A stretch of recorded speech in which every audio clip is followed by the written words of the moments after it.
Hello dear student, स्वागत है आप सभी का यूपी बोर्ड के नंबर 1 चैनल शुभम क्लासेस में। मैं संजय कुमार। तो स्टूडेंट, इस समय हमारी जो सीरीज चल रही है वो न्यूमेरिकल की काफ़ी इंपॉर्टेंट सीरीज चल रही है। इस न्यूमेरिकल की सीरीज में हमने आपका एक चैप्टर कवर कर दिया है, यानी चैप्टर नंबर 1 पूरी तरीके से चैप्टर नंबर 1 के न्यूमेरिकल को कंप्लीट किया गया और चैप्टर नंबर 2 में एक पार्ट यानी कुछ क्वेश्चन हमने आपको सॉल्व करवा दिए हैं और कुछ क्वेश्चन जो है होमवर्क में दिए थे।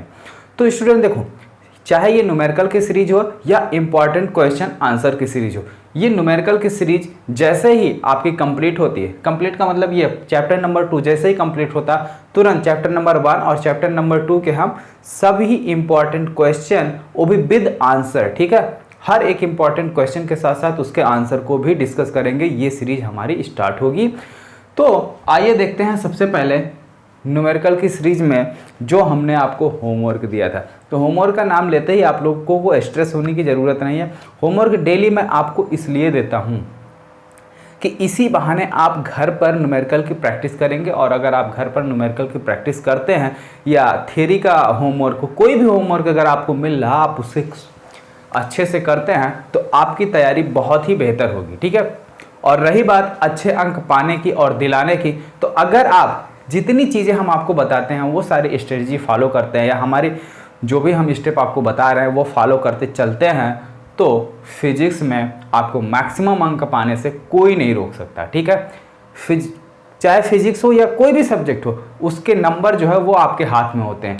जितना आप गेन करना चाहो गेन कर सकते हो, लेकिन उसके लिए क्या है, आपको मेहनत करने की ज़रूरत होती है, ठीक है। हम आपको एक एक स्टेप ऐसा बताएंगे, अगर उसे आप फॉलो करें तो अच्छे अंक आसानी से पा सकते हैं। तो आइए सबसे पहले देखते हैं जो आपको होमवर्क दिया गया था। क्वेश्चन नंबर 3, 4 और 5 ये आपके होमवर्क थे। कल के वीडियो लेक्चर में ये हमने होमवर्क दिया था। तो आइए सबसे पहले हम इस होमवर्क वाले क्वेश्चन को डिस्कस करते हैं, फिर आगे बढ़ते हैं। क्वेश्चन नंबर 2 था आपका, क्या था क्वेश्चन नंबर 2?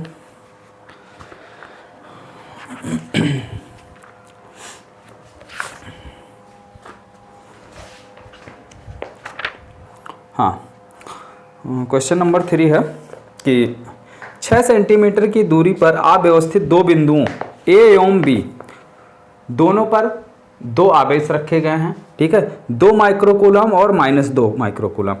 पहला पूछ रहा है निकाय के समविभव पृष्ठ की पहचान करो। अब समविभव पृष्ठ का मतलब क्या होता है स्टूडेंट, सबसे पहले तो इसको जान लो। हालांकि हमने इसको आपको थियरी में बताया था, लेकिन एक बार फिर क्लियर कर दे रहा हूं। समविभव पृष्ठ, ठीक है। समविभव पृष्ठ जो होता है वो एक ऐसा पृष्ठ होता है जिसके हर एक यानी प्रत्येक बिंदु पर विभव का मान समान हो, ठीक है। अब जैसे मान लो यहां पर कोई आवेश क्यू रखा हुआ है, ठीक है, तो इसके चारों तरफ एक ऐसा पृष्ठ होगा जहां पर वैद्युत विभव का मान समान होगा, और वही पृष्ठ क्या कहलाएगा, समविभव पृष्ठ कहलाएगा। सबसे पहले समविभव पृष्ठ मिलेगा कैसे उसको जानो। V इक्वल टू क्या होता है, 1/4 पाई एप्सिलॉन नॉट Q/R। अब देख लो जो आपका आवेश रखा हुआ है, आवेश आपका स्थिर है, ठीक है, वो आपका आवेश बदलने वाला नहीं है, तो इसका भी मान क्या हो गया, फिक्स हो गया। और ये आपका कांस्टेंट ये भी फिक्स हो गया। वैरी कौन कर रहा है, R। यानी अगर हम R को भी फिक्स कर दें तो B का भी मान क्या हो जाएगा, फिक्स हो जाएगा कि नहीं हो जाएगा, बोलो, फिक्स हो जाएगा ना। अगर हम यहाँ पे वेरिएबल केवल हमारा R है, लेकिन अगर हम R को भी फिक्स कर दें, R की दूरी भी कांस्टेंट ले लें, ठीक है, तो इससे R दूरी पर यहां पर अब अगर दूरी नहीं बढ़ रही है तो यहां पर अगर R ही दूरी इधर ले लो, R दूरी इधर ले लो, R दूरी इधर ले लो, R इधर, तो R दूरी पर विभव का मान क्या होगा, समान होगा। तो और पूरा इसको मिला लो, जो ये बनेगा ये हमारा क्या कहलाएगा, समविभव पृष्ठ कहलाएगा, ठीक है, ठीक है। तो समविभव पृष्ठ की परिभाषा क्लियर हुई कि किसी भी आवेश के चारों ओर का वह क्षेत्र या वह पृष्ठ जिसके हर एक बिंदु पर विभव का मान समान होता है, समविभव पृष्ठ कहलाता है। क्लियर होगी। चलो अब क्वेश्चन पे आओ।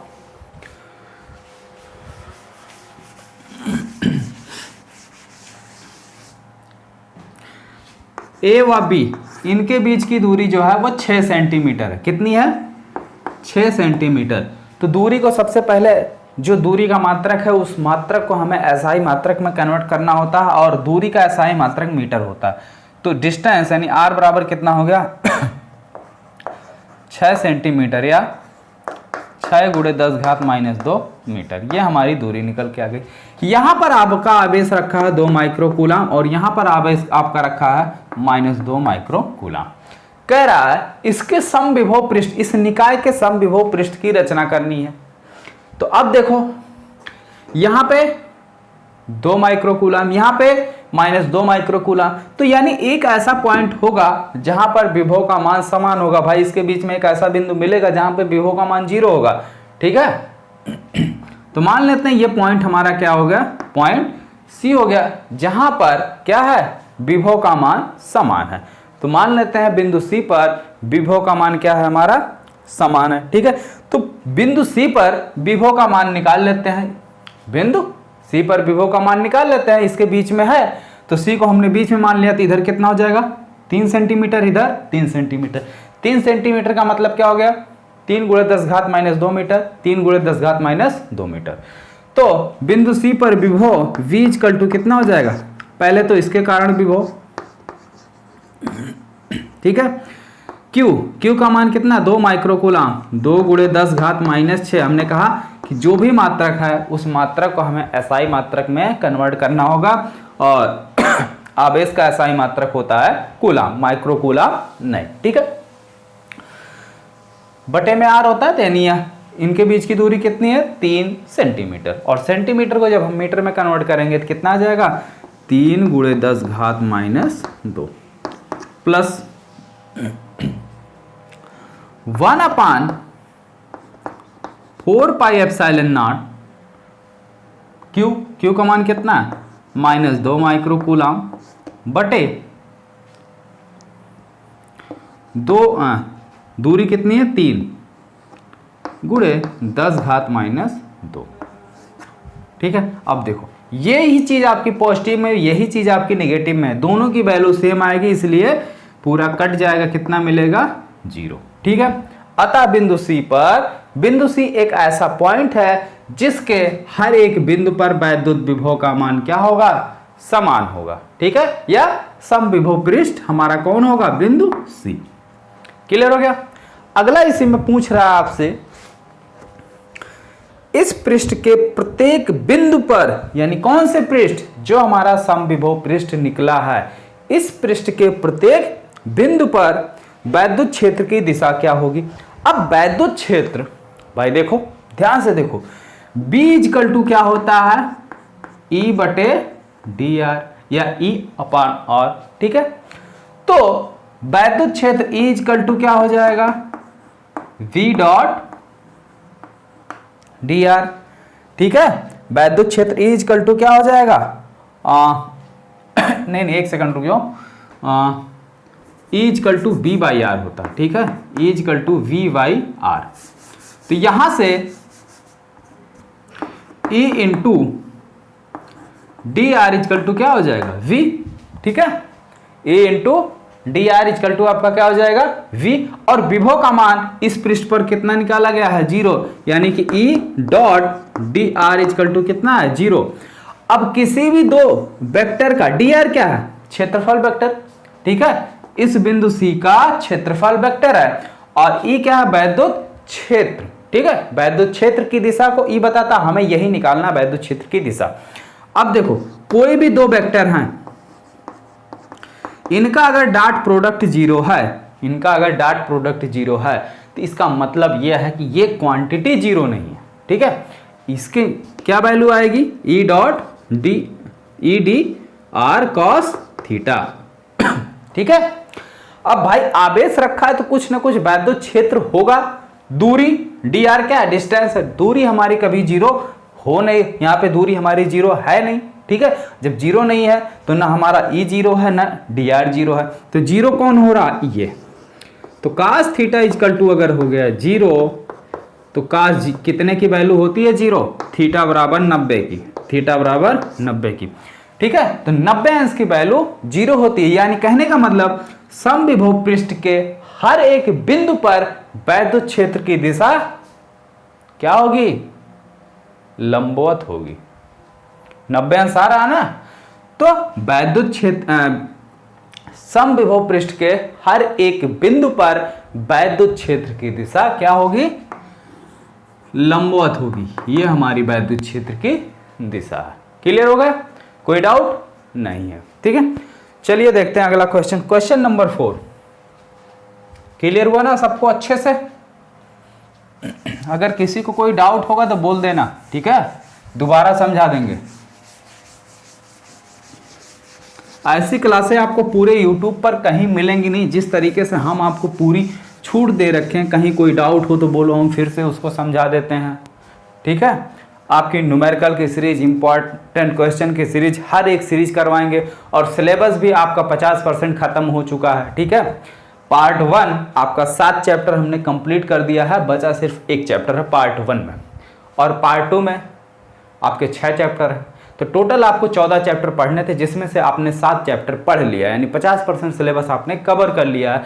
अभी तक किसी भी चैनल ने इतना सिलेबस आपको नहीं कराया है, ठीक है। और रही बात सिलेबस कंप्लीट होने की, तो ये तो जान ही रहे हैं कि हम नवंबर में आपका सिलेबस कंप्लीट कर देंगे, वो भी विद तैयारी,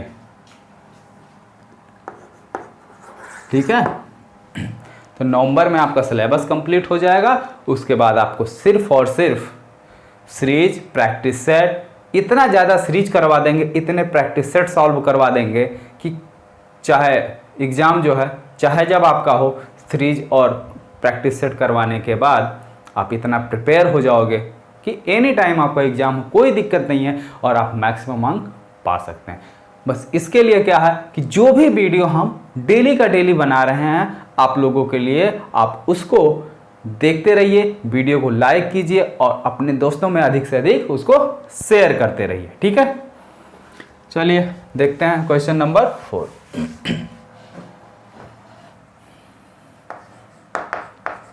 क्वेश्चन नंबर 4 क्या है? क्वेश्चन नंबर 4 है, 12 सेंटीमीटर त्रिज्या वाले एक गोलीय चालक के पृष्ठ पर 1.6 × 10⁻⁷ कूलाम का आवेश एक समान रूप से वितरित है। गोले के अंदर, गोले के ठीक बाहर, गोले के केंद्र से 18 सेंटीमीटर पर अव्यवस्थित किसी बिंदु पर विद्युत क्षेत्र क्या होगा, ठीक है। तो सबसे पहली बात, गोलीय चालक वाला जो केसेस है ये क्या है, आउट ऑफ सिलेबस है, ठीक है। 30% के सिलेबस में ये निकल चुका है। फिर भी चलिए इसको हम आपको बता देते हैं, अब आ गया है तो ध्यान से देखो। सबसे पहले तो हम फिगर बना लेते हैं, फिगर बना लेंगे तो ज़्यादा स्पष्ट होगा, ठीक है। चलो देखो, ठीक है। तो देखिए फिगर तैयार है आपका, ध्यान से देखिए। सबसे पहले बोला है गोले के अंदर वैद्युत क्षेत्र कितना होगा। तो गोले के अंदर, पहला केस में गोले के अंदर, तो गोले के अंदर भैया वैद्युत क्षेत्र, ठीक है, आपका E बराबर होगा 0, ठीक है। अब 0 क्यों होगा? क्योंकि गोले के अंदर हमारा कोई भी आवेश नहीं है। और अगर हम E की फार्मूला देखें तो E = क्या होता है, 1/4πε0 Q/r², ठीक है। तो अगर केंद्र की बात करें तो केंद्र पे तो भैया वैसे भी 0 होगा, क्योंकि केंद्र से अगर हम दूरी नापेंगे तो r बराबर 0, ठीक है। तो नीचे 0 है तो ये इनफाइनाइट दे देगा, ठीक है। लेकिन 0 क्यों हो रहा है? क्योंकि अंदर देखो जो भी, क्योंकि बात चालक गोले की है, बस बात यही ध्यान से समझो कि जब बात चालक गोले की करेगा तो चालक गोले के अंदर कोई भी आवेश नहीं होता है। जो भी आवेश हम देखते हैं वो चालक गोले के पृष्ठ पर एक समान रूप से वितरित होता है, जैसा कि हम आपको ये दिखा रहे हैं। ये कैसा है, चालक, ठीक है। लेकिन अगर बात वो अचालक गोले की करेगा, ठीक है, अगर बात अचालक गोले की करेगा, ठीक है, इस तरीके से, तो अगर इसको हम चार्ज देंगे तो चार्ज इसके आयतन में एक समान रूप से वितरित हो जाएगा, ठीक है। अगर अचालक गोले की बात करेगा, किसकी, अचालक गोले की अगर बात की जाए तो अचालक गोले को अगर हम क्यू आवेश देंगे तो ये क्यू आवेश उसके आयतन में एक समान रूप से वितरित हो जाएगा। ठीक है, अगर यहां पे अंदर बात करेगा तो अंदर भाई जितना चार्ज बचेगा उसकी वजह से वैद्युत क्षेत्र हमारा होगा। ठीक है, अब कितना चार्ज बचा ये सारी चीजें कैलकुलेट करनी है, हालांकि ये सिलेबस में नहीं है और ये भी नहीं है। ठीक है, तो क्लियर हुआ, चालक गोले के अंदर वैद्युत क्षेत्र 0। दूसरा पूछा है चालक गोले के बाहर यानी पृष्ठ पर, पृष्ठ का मतलब है इसकी त्रिज्या कितनी दी है 12 सेंटीमीटर, तो पृष्ठ तो यही हुआ, तो पृष्ठ पर वैद्युत क्षेत्र की तीव्रता E बराबर कितनी हो जाएगी, फार्मूला अप्लाई कर दो और R की जगह पे कितना रखना 12 सेंटीमीटर, नहीं इसको किस में कन्वर्ट करना है SI मात्रक में, तो दूरी का SI मात्रक होता है मीटर और सेंटीमीटर को जब हम मीटर में कन्वर्ट करेंगे तो आएगा 12 × 10⁻²। ठीक है, तो यहां पे R की वैल्यू आप रखोगे सेकंड केस में 12 × 10⁻²। भाई आपको क्यों दिया है, R भी मिल गया, इसकी वैल्यू पता है, कैलकुलेट। ठीक है, फार्मूले में रखो, आंसर कैलकुलेट करो। तीसरा पूछा है केंद्र से 18 सेंटीमीटर की दूरी पर वैद्युत क्षेत्र कितना होगा, इस बार R की जगह कितना रख दोगे 18 सेंटीमीटर है, मीटर में बनाओ 18 × 10⁻² मीटर। ठीक है, Q का मान ये, R का मान ये और 1/4πε0 का मान आपको पता है, वैल्यू रखो, आंसर ले लो। ठीक है, चलिए अगला क्वेश्चन देखते हैं, क्वेश्चन नंबर 5। समझ में आ गया, स्क्रीनशॉट ले लो, कहीं कोई डाउट अगर लग रहा हो तो।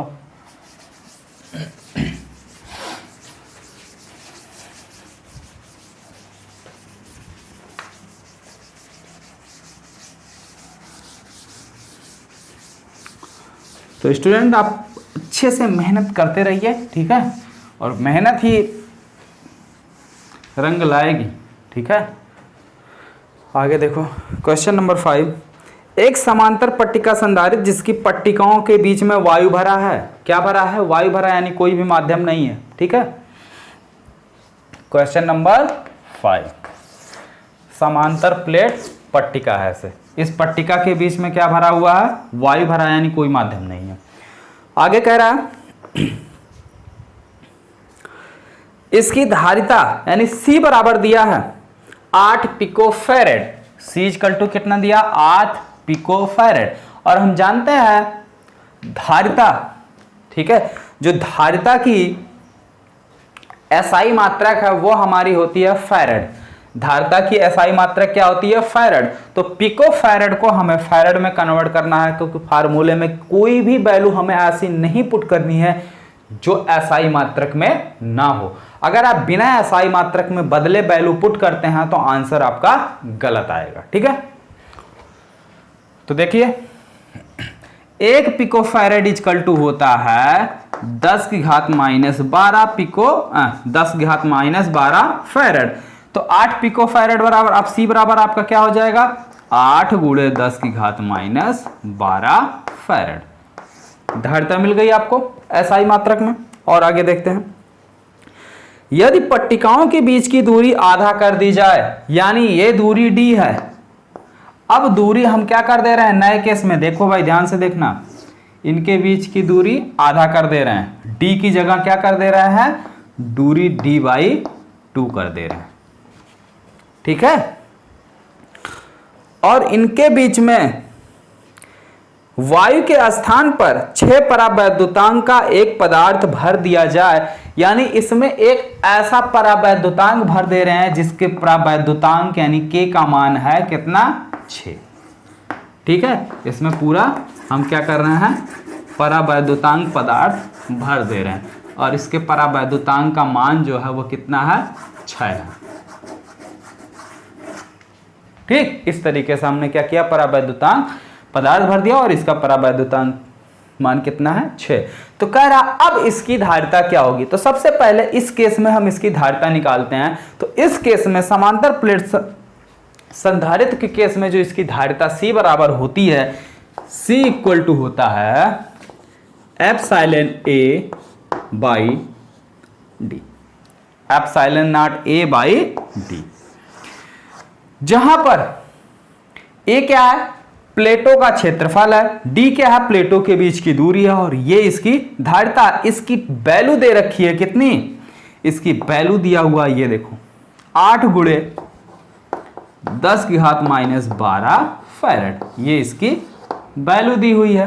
तो मान लेते हैं जब इसके प्लेटों के बीच की दूरी आधी कर दी जाती है और इसमें के परावैद्युतांक भर दिया जाता है तो इसकी धारिता C से बढ़कर कितनी हो जाती है, C डैश। तो C डैश इक्वल टू कितना हो जाएगा भाई, जब परावैद्युतांक पदार्थ भरा जाता है तो धारिता K गुना बढ़ जाती है, K एप्सिलॉन नॉट A और बटे क्या D। अब D कितनी हो गई है, D बाई 2, क्योंकि प्लेटों का क्षेत्रफल आपका बदलने वाला नहीं है भाई, प्लेटें तो वही हैं, ठीक है। तो अब निकाल लेते हैं, क्या करते हैं, अब C डैश का मान निकालते हैं। तो 2 से ऊपर जाएगा गुणा हो जाएगा। अब देखो सबसे पहले बात मन में सवाल ये उठ रहा होगा कि सर यहाँ पे तो धारिता का मान दिया, आप इसमें रख क्यों नहीं रहे। रखेंगे भाई, रखेंगे, ध्यान रखो, अभी रखने से कोई फायदा नहीं, अभी रखोगे और कहोगे सर जी यहाँ पे रख के ए का मान निकाल लेते हैं, बहुत लंबा हो जाएगा। ध्यान से देखो, आपको जरा सा भी गुणा भाग करने की जरूरत नहीं, बस थोड़ा सा स्मार्टनेस बनाओ, ठीक है। स्मार्ट वर्क करके ही हम मैक्सिमम अंक ला सकते हैं, ठीक है। गधों की तरीके या कोल्हू के बैल की तरीके से हार्ड वर्क करोगे तो कोई रिजल्ट नहीं आएगा। दिन भर बैठ के 24 घंटे पढ़ोगे और थोड़ा भी स्मार्ट वर्क नहीं करोगे तो कोई भी फायदा नहीं होने वाला, ठीक है। तो ध्यान से देखो, बस स्मार्ट तरीके से हमें क्वेश्चन को सॉल्व करना है। यहाँ पे C की वैल्यू ये दे रखी है, हमने ये इक्वेशन बना लिया है, लिख लिया है, अभी इसका यहाँ पे यूज करते हैं। तो 2 से ऊपर जाएगा गुणा हो जाएगा नीचे, तो 2K एप्सिलॉन नॉट A और बटे में D, ये आया, ठीक है। ये भाई दो ऊपर चला गया है और 2K को हमने बाहर ले लिया। तो अब देखो ये चीज और ये चीज दोनों सेम ही है, इसकी जगह पे हम क्या लिख सकते हैं, C लिख सकते हैं कि नहीं लिख सकते हैं, लिख सकते हैं ना। तो C डैश इक्वल टू कितना हो गया, 2K C, इसकी जगह C लिख सकते हैं ना। यहां से देखो, ध्यान से देखो, epsilon not A by D बराबर क्या है, C, और इसकी वैल्यू दिया हुआ। अब वैल्यू रखो, 2 गुणे K का मान कितना 6 और गुणे C का मान कितना दिया हुआ 8 गुणे 10⁻⁻12 फैरेड, 8 गुणे 10⁻⁻12 फैरेड। तो 2 छक 12 और 12 अट्ठे 96, तो 96 गुणे 10⁻⁻12 फैरेड, यानी नई धारिता कितनी बढ़ जाएगी, 12 गुना बढ़ जाएगी। नई धारिता हमारी कितनी हो गई, पहले 8 था अब 96 हो गया, 12 अट्ठे 96, यानी 12 गुना बढ़ गई है। क्लियर, नोट कर लो। देखते हैं अगला क्वेश्चन, क्वेश्चन नंबर 6, नोट कर लो, जल्दी करो। नोट हो गया, चलिए क्वेश्चन नंबर 6 देखते हैं, ठीक है। अब इसको मिटाते हैं, क्वेश्चन नंबर 6 देखा जाए।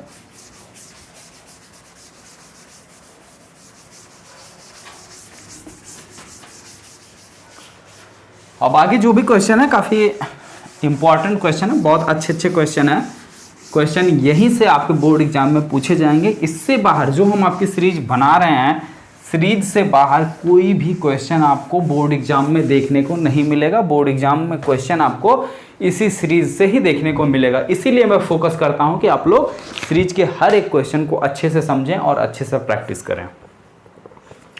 क्वेश्चन नंबर 6 की बात करते हैं। क्वेश्चन नंबर 6 में कह रहा कि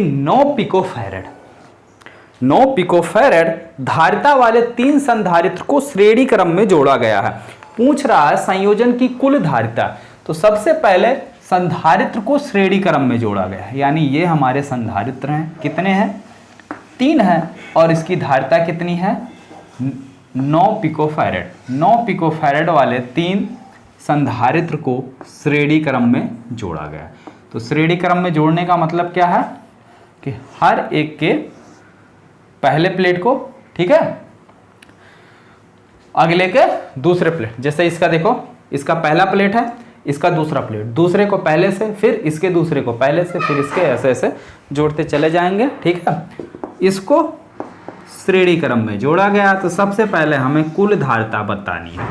तो इसकी धारिता मानते हैं C1, इसकी C2, इसकी C3, और C1, C2, C3 तीनों बराबर है। कितना दिया है? 9 पिकोफैरड। कितना हो जाएगा स्टूडेंट? ध्यान से बोलो। अभी भी बताया था धारिता, ठीक है, यानी कैपेसिटी का एसआई मात्रक क्या होता है? कैपेसिटी का एसआई मात्रक होता है हमारा फैरड। 9 × 10⁻12 फैरड। ठीक है, धारिता मिल गई। तो श्रेणी क्रम में पहले किसकी बात कर रही है? श्रेणी क्रम। तो श्रेणी क्रम में कुल धारिता 1/c बराबर क्या होता है? 1/c1 + 1/c2 + 1/c3। ये फार्मूला होता है। C1, C2, C3 सब आपस में बराबर हैं। ठीक है, तो सबकी वैल्यू जब आपस में बराबर है, यानी हर पूरी तरीके से बराबर है, तो अंश आपस में क्या होगा? जुड़ जाएगा। चलो भाई, हम सभी को लेकर चलते हैं यहाँ पे। ठीक है, एक समान रूप से, चाहे वो आपको न्यूमेरिकल में दिक्कत हो रही है या आप न्यूमेरिकल में बहुत स्ट्रांग हो। चलिए हम सारी वैल्यू रख दे रहे हैं, नहीं तो कुछ बच्चे बाद में बोलेंगे कि सर आप यहाँ C1, C2, C3 सारे अलग अलग हैं, कैसे आपने ऊपर सबको जोड़ लिया? तो चलो वैल्यू रखो अलग अलग। 9 × 10⁻12 कूलाम फैरड, 1/9 × 10⁻12 फैरड, 1/9 × 10⁻12 फैरड। ठीक है, अब ध्यान से देखो, अब तो कोनो दिक्कत ना हो ना। 9 × 10⁻12, 9 × 10⁻12 हर सबका समान है, तो अंश आपस में जुड़ जाएगा। तो 1, 2, 3 अंश 1/c = कितना हो गया? 3/9 × 10⁻12। इसको इससे काट दो, कितना आ जाएगा? 1/c = 1/3 × 10⁻12। तो c बराबर कितनी हो गई? 3 × 10⁻12 फैरड। ठीक है, अब 10⁻12 को हम क्या लिख सकते हैं? पिको। क्या लिख सकते हैं? पिको। तो इसको c = कितना हो गया? 3 पिको फैरड। अब आंसर अगर आपका पिको फैरड में होगा तो ये होगा, और अगर फैरड में होगा तो ये होगा। ठीक है, दूसरे केस में पूछ रहा कि अगर इसको कितने वोल्ट की बैटरी से जोड़ रहा है? क्वेश्चन नंबर 6 है ना। 120 वोल्ट की बैटरी से जोड़ देता है। यहाँ पे सप्लाई कितना दे रहा है? 120 वोल्ट। तो जब सप्लाई देगा तो धारा जाएगा, यानी धारा प्रवाहित होने का मतलब है आवेश का प्रवाह होना। ठीक है, तो आवेश मान लेते हैं, यहाँ पे धारा नहीं दिखा रहे। ठीक है, तो आवेश और धारा, अगर धारा प्रवाहित हो रहा है तो यानी आवेश भी प्रवाहित हो रहा है। तो श्रेणी क्रम में सभी में जो आवेश होगा वो समान होगा। इसमें भी आवेश Q होगा, इसमें भी Q होगा, इसमें भी, क्योंकि यही Q इसमें जाएगा, फिर इसमें से निकल के यही Q इसमें जाएगा, फिर यही Q इसमें, फिर यही Q इसमें, बारी बारी से यही Q सब में जाएगा। लेकिन विभवांतर हर एक संधारित्र का अलग अलग होगा। मान लेते हैं इसका विभवांतर C1 का V1 है, C2 का V2 है, और C3 का V3 है। अब हमें यही निकालना है कि V1, V2, V3 कितना होगा। तो ये क्लियर हो गया, इसको मिटाते हैं, फिर आगे देखते हैं। ठीक है, चलो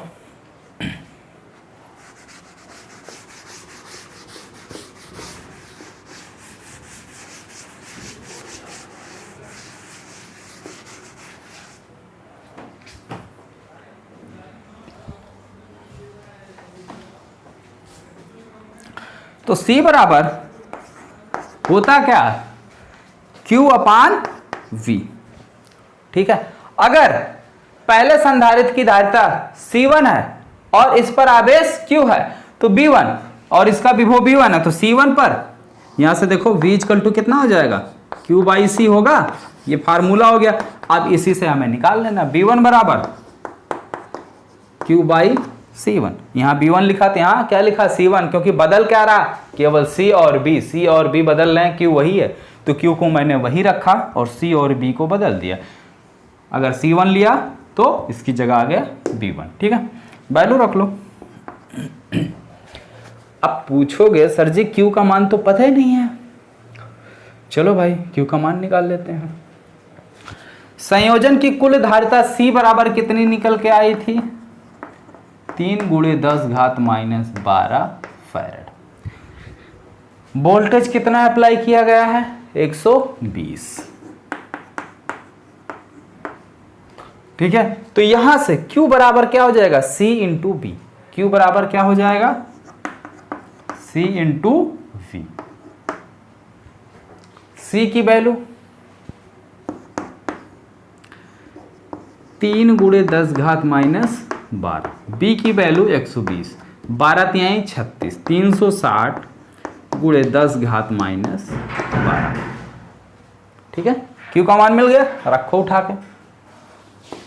360 गुणे 10 घात माइनस 12 बटे C1 का मान है 12 गुणे 10 घात माइनस 12 नहीं, कितना यार, C1 C2 C3 सबका मान दिया 9 गुणे 10 घात माइनस 12। 9 गुणे 10 घात माइनस, तो 10 घात माइनस 12 से 10 घात माइनस 12 कैंसिल हो गया, 9 चौक 36 आ गया 40 वोल्ट। ठीक है, तो यही जो है आपका, इसी तरीके से B2 निकाल लो, Q बाई C2। Q का मान यही रखोगे, C2 का मान भी यही है।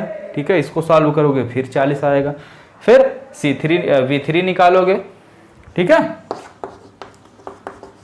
Q बाई C3, तो इसको जब निकालोगे Q का मान 360 कितना है, 36 गुणे, अरे यार 360 है भाई, देखो यहाँ जीरो है ना, जीरो भी आपको काउंट करना होगा, तो 360 और C3 का मान कितना है, 9 गुणे 10 घात माइनस 12, फिर 10 घात माइनस 12, 10 घात माइनस 12 कैंसिल हो जाएगा और 9 चौक 36। क्लियर? चलिए आगे देखते हैं क्वेश्चन नंबर 7। तो क्या लिखोगे? प्रत्येक संधारित्र पर विभव का मान कितना होगा? 40 वोल्ट होगा। आंसर लिखो, प्रत्येक संधारित्र पर विभव का मान 40 वोल्ट होगा। ठीक है, प्रत्येक संधारित्र पर विभव का मान 40 वोल्ट होगा। चलिए आगे देखते हैं क्वेश्चन नंबर 7।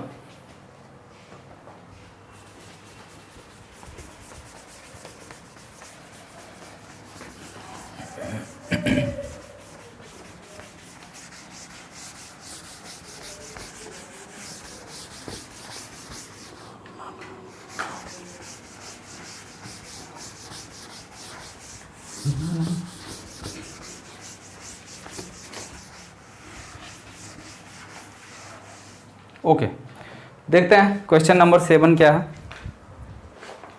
होमवर्क अभी मिलेगा, घबराओ नहीं। ठीक है, होमवर्क देंगे, जरूर देंगे। क्वेश्चन नंबर 7, क्वेश्चन नंबर 7 कह रहा 2 पिकोफैरेड, 3 पिकोफैरेड और 4 पिकोफैरेड धारिता वाले 3 संधारित्र को पार्श्व क्रम में जोड़ा गया है। कैसे जोड़ा गया है? पार्श्व क्रम। ठीक है, अच्छा एक चीज और भाई, पार्श्व क्रम और समांतर क्रम में क्या फर्क है आज जान लो। ठीक है, क्योंकि आज एक बच्चे ने व्हाट्सएप पे हमें मैसेज करके पूछा कि सर आपने पार्श्व क्रम संयोजन पढ़ाया है लेकिन समांतर क्रम संयोजन नहीं पढ़ाया है। अब पढ़ाते समय भी हमने आपको बताया था कि पार्श्व क्रम संयोजन क्या है और समांतर क्रम संयोजन है। थोड़ी देर तो हम उसको देखे, फिर बच्चे को रिप्लाई हमने दिया। ठीक है, बताए पार्श्व क्रम संयोजन और समांतर क्रम संयोजन दोनों एक ही है। ठीक है, दोनों एक ही नाम है। जैसे आप अपने आप को देखो, घर पे आपका कुछ नाम होगा, ठीक है, राजू काजू कुछ भी नाम होगा, लेकिन स्कूल में कोई अच्छा सा नाम होगा।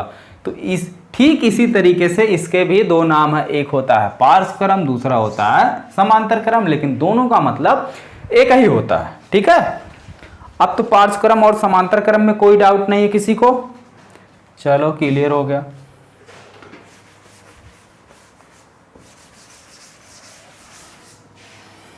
तो क्वेश्चन की बात करते हैं। क्या कह रहा था क्वेश्चन?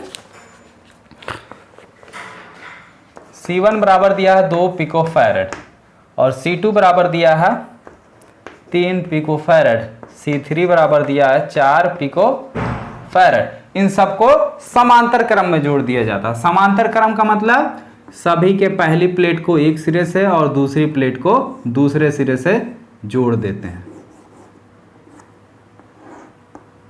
इस तरीके से। ठीक है,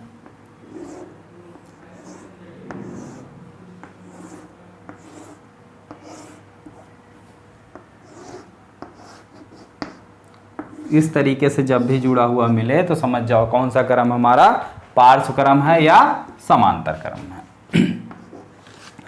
सप्लाई कितनी है? 100 वोल्ट। अब देखो इसमें जो आपका आवेश क्यू जाएगा, ठीक है, वो जैसे ही यहां पहुंचेगा इसको 3 रास्ते मिल जाएंगे। कितने रास्ते? 3। तो ये क्यू 3 भागों में डिवाइड हो जाएगा। अगर इसकी धारिता C1 मानी जाए, इसकी धारिता C2 मानी जाए, इसकी धारिता C3 मानी जाए, तो इसमें जो आवेश आपका जाएगा वो कितना जाएगा? Q1। इसमें जो आपका आवेश जाएगा वो कितना जाएगा? Q2। इसमें जो आपका आवेश जाएगा वो कितना जाएगा? Q3। ठीक है, यहां तक सबको क्लियर हो गया? कोई डाउट तो नहीं है ना? चलो अच्छी बात है, कोई डाउट नहीं है।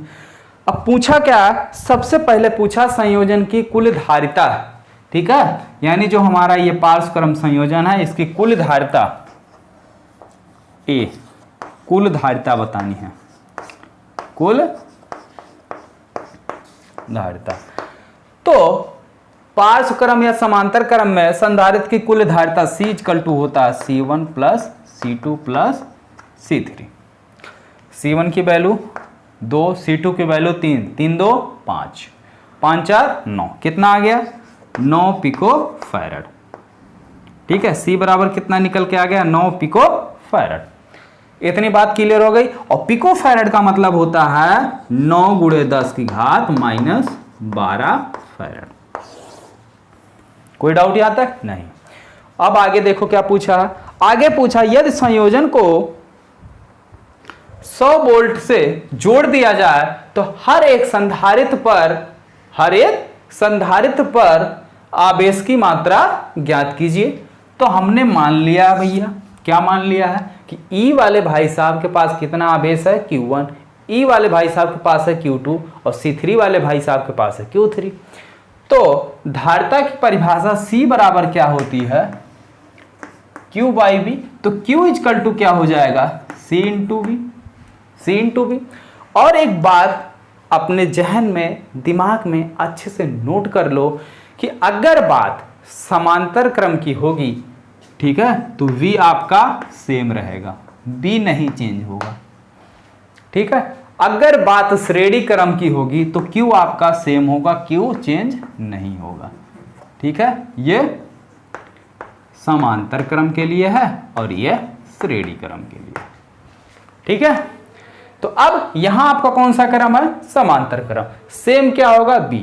ठीक है, तो Q1 बराबर पहले वाले संधारित्र पर स्थित आवेश Q1 बराबर क्या हो जाएगा? C1 × V। ठीक है, तो C1 का मान कितना है? 2। कितना है? 2 पिको फैरड है। और पिको को हमने कहा सीधे किस में कन्वर्ट करना है? SI मात्रक में। तो फैरड हो गया, गुणे V का मान कितना है? तो V का जो मान है कितना है? 100। क्योंकि भाई समांतर क्रम में क्या V सेम होगा? तो सेम होगा, तो 100 कितना हो गया? 1 2 2 0 तो इसकी पावर 2 कम हो सकती है। ठीक है, तो 2 × 10⁻−10 कूलम। ठीक है, Q2 क्या हो जाएगा? अच्छा, अगर इसको नहीं समझ में आ रहा कि कैसे 10⁻−10 हो गया तो ध्यान से देखो, यहां पे क्या है? 10⁻−12 लिख लो। इसको क्या लिख सकते हो? 100 को 10 × 10, हाँ लिख सकते हो ना, या 10 की पावर 2, 10 की पावर 2। यहाँ पावर नेगेटिव, यहाँ पावर पॉजिटिव, दोनों को सॉल्व करोगे कितना आएगा? 10 ही तो आएगा माइनस का। चलो Q2 C2 भी, C2 3 × 10⁻−12 × 100 कितना आ गया? 3 × 10⁻−10 coulomb. Q3 C3 × V, C3 का मान कितना है? 4 × 10⁻−12 × 100 कितना आ जाएगा? 4 × 10⁻10 कूलम। ठीक है, तो ये आपका आंसर हो गया। अच्छे से समझ में आया? चलो आप देखो, थोड़ा सा होमवर्क ले लो, ठीक है, थोड़ा सा होमवर्क ले लो, क्योंकि कल के वीडियो लेक्चर में, यानी कल जो लेक्चर बनेगा उसमें आपका ये चैप्टर कंप्लीट हो जाएगा और उसके बाद आपका जो कहिए न्यूमेरिकल की सीरीज को बोलिए तो आगे बढ़ाएं, चैप्टर नंबर 3 को सॉल्व किया जाए, या चैप्टर नंबर 1 और 2 का जो न्यूमेरिकल हो गया है इसके साथ साथ इसके इंपॉर्टेंट क्वेश्चन और आंसर को भी डिस्कस कर लिया जाए। जैसा आप लोग बोलिए, कमेंट बॉक्स में कमेंट करके बताइए कि क्या आपका स्टार्ट किया जाए इसके बाद, ठीक है। तो अभी एक वीडियो और बनेगा इस पे, इसके बाद जो है आप लोग बताइए क्या हम आपका स्टार्ट करते हैं। तो क्वेश्चन नंबर 8 और 9 आपका होमवर्क है, ठीक है। तो छोटा सा प्यारा सा होमवर्क है आपका, homework question number 8 and question number 9, ये दोनों आपके होमवर्क हैं। इन दोनों क्वेश्चन को आपको सॉल्व करना है, ठीक है। तो अगर वीडियो आपको अच्छा लगा हो, वीडियो आपको पसंद आया हो, तो वीडियो को लाइक कीजिए और अपने दोस्तों में भी अधिक से अधिक शेयर कीजिए। और अगर आप चैनल पर अभी नए हैं तो चैनल को सब्सक्राइब कीजिए, ठीक है। मिलते हैं नेक्स्ट वीडियो में।